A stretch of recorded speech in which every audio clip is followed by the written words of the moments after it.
এটা হলো কুরআনের সেই গল্প। হে মুহাম্মদের অনুসারীরা, একটু ভেবে উত্তর দাও।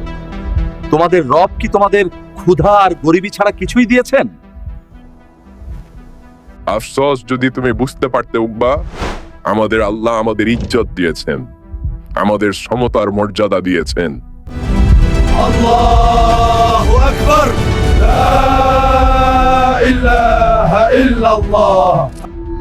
এটা সেই মানুষের কথা যার ইবাদত তার জন্য জাহান্নামে পরিণত হয়েছিল। আল্লাহু আকবার। তোর মাথা ঠিক আছে তো? তুই কি এইভাবে তাওয়াফ করবি? হ্যাঁ, আরে খুলে ফেলে এই গুনহাওয়ালা কাপড়। এই কাপড়ের সমস্যা কি? আল্লাহর ঘরের তাওয়াফ ঠিক সেভাবেই কর যেভাবে দুনিয়াতে এসেছিলি। মানে কাপড় ছাড়া? হ্যাঁ, একদম।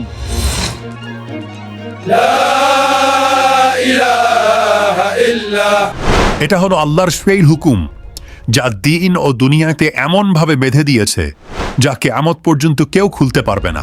চল বাবা, সাবাস। ওই নষ্ট খেজুরগুলো এই ভালো খেজুরগুলোর নিচে লুকিয়ে দে। কিন্তু আব্বা, এটা কি ঠিক? কারবারে এগুলো চলে। তাড়াতাড়ি করে দে, আমি নামাজ পড়ে আসছি।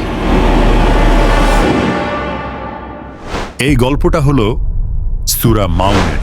أرأيت الذي يكذب بالدين ছোটবেলায় 10টা সূরা মুখস্থ করার পরও জানি না আমরা কতজন সূরা মাউন ভুলে যাই। বাবলু, তুমি বলো সূরা মাউন। قل يا أيها الكافرون কাফিরুন নয়, সূরা মাউন। আজ আমাদের সমাজেও কত মুসলমানকে দেখা যায় এই প্রশ্ন করতে। ইসলামে দিন আর দুনিয়া একসাথে চালাতে হয়, কিন্তু বেশি ইম্পর্টেন্ট কোনটা, দিন নাকি দুনিয়া? কিন্তু আফসোস, আমাদের মধ্যে খুব কম মানুষই আছে যারা জানে দিন আর দুনিয়াকে ব্যালেন্স করা যায়ই না। গতকাল এক সাহাবীর কথা শুনছিলাম। তিনি বলছিলেন সূরা মাউনে আল্লাহ আর তার রাসূল স্পষ্ট করে বুঝিয়ে দিয়েছেন দিনের ভেতরেই দুনিয়া আছে। তার মানে দিনের মধ্যেই দুনিয়া আছে? হ্যাঁ, একদম। সূরা মাউন নাজিল হওয়ার পেছনে একটা গভীর কারণ আছে। এখন প্রশ্ন হলো, এই সূরাটা নাজিল হলো কেন? এর পেছনে কি ঘটনা ঘটেছিল? এই সূরাটা আসলে আমাদের নিজের দিকে তাকাতে শেখায়। নামাজ পড়ি, তাহাজ্জুদও পড়ি, কিন্তু ভেতরটা কি সত্যিই ঠিক? হুজুর, 3 মাস হয়ে গেল, ঘরে চাল নাই, বাচ্চাদের স্কুল ফি বাকি। আজ যদি মাইনাটা দিয়ে দিতেন খুব উপকার হতো। এই শোন, টাকা আছে কিন্তু এখন কাজ একটু ঠান্ডা, পরে দিয়ে দেব। মাথা খারাপ করিস না, সময় হলে পেয়ে যাবি। 1400 বছর আগের এই সূরা আজ আমাদের জীবনে কি অর্থ বহন করে? এইসব প্রশ্নের উত্তর আজ জানবো এই ভিডিওতে।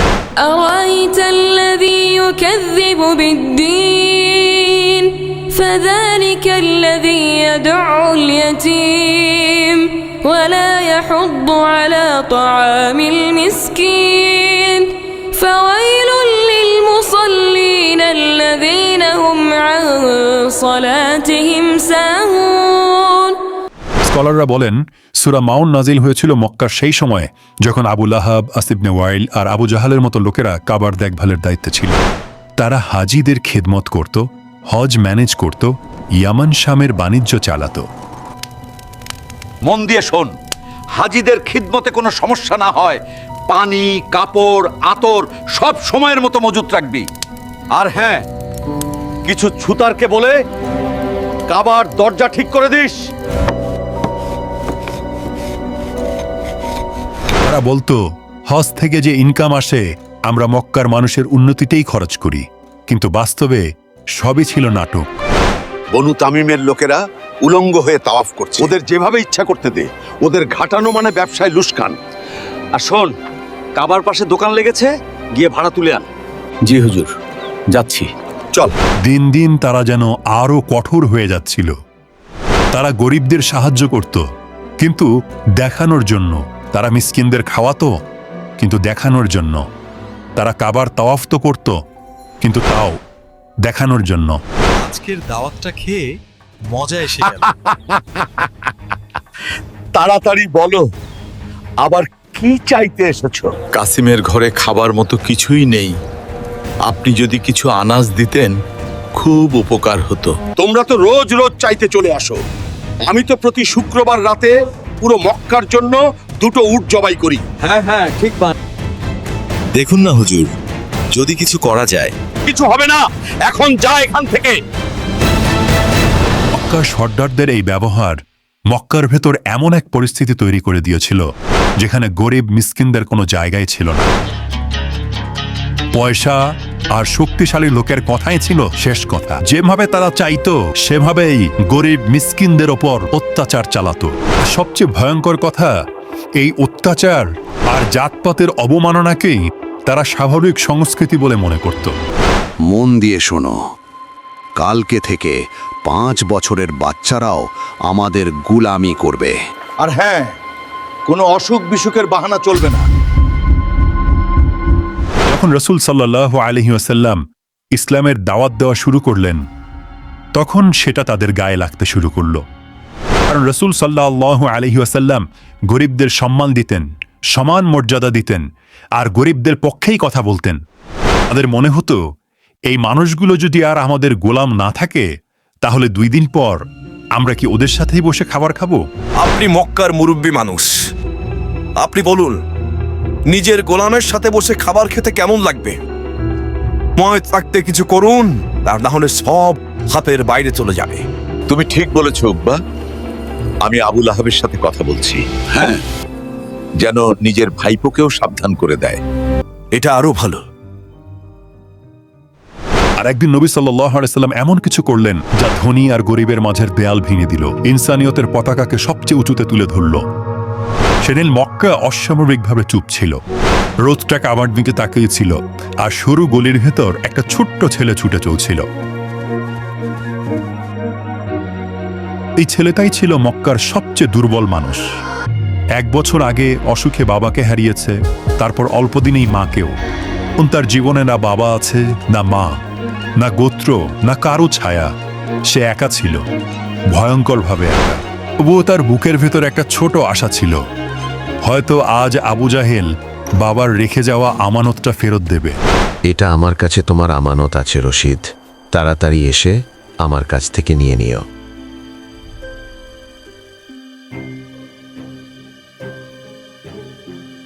বুকে শুধু এক মুঠো আশা নিয়ে হাঁটতে হাঁটতে ছেলেটা পৌঁছে গেল আবু জাহলের বাগানে।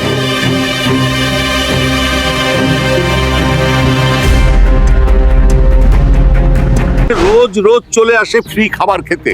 আরে ও আবু জাহেল, আর কত কাজ করবে? আসো, একসাথে বসে আড্ডা দেব।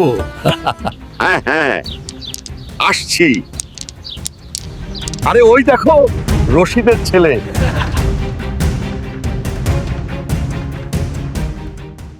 হুজুর, ওই দেখুন। আবার চলে এসেছে, এবার মজা আসবে। ছেলেটা আসতেই, কিছু বলার আগেই আবু জাহেল রাগী স্বরে বলে উঠল, তুই আবার চলে আসছিস ভিক্ষা চাইতে? আমি ভিক্ষা চাইতে আসিনি। আমার বাবা আপনার কাছে যে আমানতটা রেখে গেছিলেন সেটা নিতে এসেছি। তোর এত সাহস, তুই আমার মুখের ওপর মুখে কথা বলছিস? এখান থেকে চলে যা। আজকের পর যদি এখানে আবার দেখা দিস, তোর পরিণাম ভালো হবে না। বেচারা বাচ্চা, যাই বলো, আবু জাহলের ভেতরে দিল নেই। জালিম আবু জাহেল। ছেলেটা অনেক কথা বলতে চেয়েছিল, কিন্তু ভয় আর অপমান তার কণ্ঠটাকে বেঁধে ফেলেছিল। আর ঠিক তখনই এই নিষ্ঠুর মানুষগুলোর মনে জন্ম নিল একটা শয়তানি চিন্তা। ওই রশিদের ছেলে, এদিকে আয়। বেচারার সাথে আবু জাহেল ন্যায় করেনি। শোন, তোর পাওনা শুধু মোহাম্মদই আদায় করে দিতে পারবে, তার কাছে যা। ওরা চেয়েছিল আল্লাহ রসুল আর আবু জাহেল মুখোমুখি হওয়ার দৃশ্য দেখতে, কিন্তু ওরা জানতো না যে ঘটনা ঘটতে চলেছে তার সাক্ষী হবে পুরো কুল কায়নাত।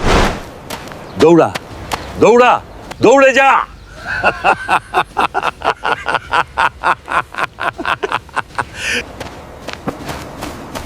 শেষমেশ পৌঁছে গিয়েছিল আল্লাহ রসুলের কাছে। কাপা কণ্ঠে সে খুলে বলেছিল সবকিছু, অপমান, অবিচার আর তার বাবার আমানতের কথা।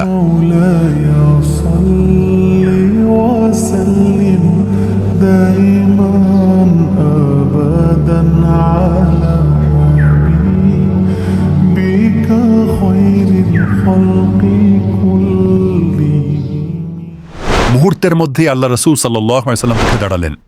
এটা কোনো ঝগড়া ছিল না, এটা ছিল হক আর জুলুমের মাঝের সীমারেখা।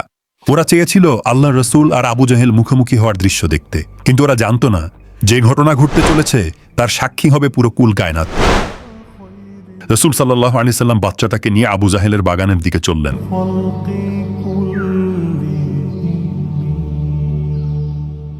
ওই দেখো, মুহাম্মদ চলে এসছে, এবার আসবে মজা। রাসূল সাল্লাল্লাহু আলাইহি সাল্লামকে দেখে আবু জাহেল স্তব্ধ হয়ে গেল। মুখ থেকে কিছু বার হচ্ছিল না, চুপচাপ দাঁড়িয়ে রইল যেন মূর্তি। রাসূল সাল্লাল্লাহু আলাইহি সাল্লাম শুধু বললেন, আবু জাহেল, এই এতিমের মালটা ফিরিয়ে দাও। আবু জাহেল কোনো কথা না বলে সঙ্গে সঙ্গে তার মালটা দিয়ে দিল। আবু জাহেলের কি হলো? আবু জাহেল চুপচাপ দাঁড়িয়ে রইল কেন? সেটাই তো ব্যাপারটা। কি হলো?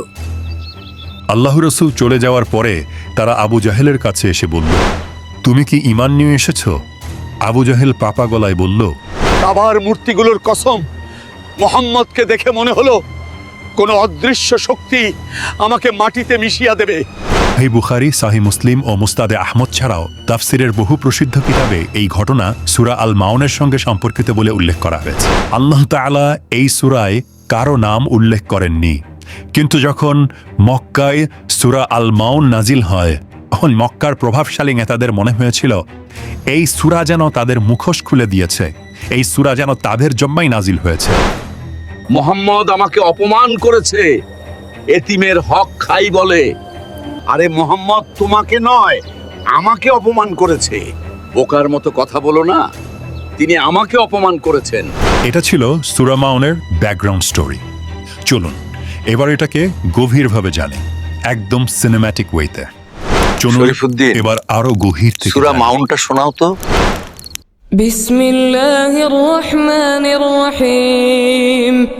أرأيت الذي يكذب بالدين فذلك الذي يدع اليتيم ولا يحض على طعام المسكين فويل للمصلين الذين هم عن صلاتهم ساهون الذين هم يراءون ويمنعون الماعون।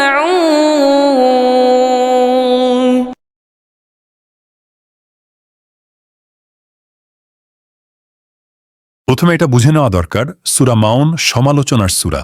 এটা একটা আয়না যেখানে মানুষ নিজের খারাপ দিক দেখে নিজেকে বদলাতে পারে। আরাআইতাল্লাযী ইউকাযযিবু বিদ্দীন, তুমি কি তাকে লক্ষ্য করেছ যে আখিরাতের দিনকে অস্বীকার করে? মক্কার কিছু প্রভাবশালী লোক ছিল, তারা মুখে ধর্মের কথা বলতো কিন্তু আখিরাতের জবাবদিহি বিশ্বাস করত না। তাই আল্লাহ বললেন আরাআইতা, মানে ওকে দেখো, ওর আচরণ লক্ষ্য করো। এটা বোঝাতে আখিরাত অস্বীকার করা শুধু কথা না, এটা মানুষের ব্যবহারেই ভরা পড়ে। লোকজন বলছে মৃত্যুর পর একটা দিন আছে যেদিন আল্লাহর সামনে দাঁড়িয়ে আমাদের সব কাজের হিসাব দিতে হবে। মরলে তো সব শেষ, কোনো আল্লাহর সামনে দাঁড়ানো নেই। তাহলে এই দুনিয়ায় যে জুলুম হয়, যে অন্যায় হয়, সেগুলোর কোনো হিসাবই হবে না? না, কোনো হিসাব নেই, কোনো আখিরাতের দিন নেই। ফাযালিকাল্লাযী ইয়াদউল ইয়াতীম, সে তো সেই ব্যক্তি যে ইয়াতিমকে রূঢ়ভাবে তাড়িয়ে দেয়। তাফসিরে এসেছে মক্কায় এমন লোক ছিল যারা ইয়াতিমের সম্পদ আটকে রাখত, সাহায্য চাইলে ধাক্কা দিয়ে তাড়িয়ে দিত। আজকের পর যদি এখানে আবার দেখা দিস, তোর পরিণাম ভালো হবে না। ওয়ালা ইয়াহুদ্দু আলা তাআমিল মিসকিন, আর সে মিসকিনকে খাবার খাওয়ানোর জন্য অন্যদেরকে উৎসাহ দেয় না। এখানে গভীর একটা পয়েন্ট আছে। আল্লাহ বলেননি খাবার দেয় না, বলেছেন অন্যকেও উৎসাহ দেয় না। তাফসিরে বলা হয় সে নিজে তো দেয়ই না, বরং ভয় পায় যদি অন্য কেউ দেয় তাহলে হয়তো তাকেও দিতে বলা হবে। এই লোকটা দেখছিস, গতকালও এখানে বসেছিল মনে হয়। দেখে তো মনে হচ্ছে আজও কিছু খায়নি। এইসব লোকের অভাব কখনো শেষ হয় না, একটাকে দেখলে আরেকটা সামনে পড়ে। অল্প কিছু দিলেও হতো না, না? এইসব অভ্যাস করিস না।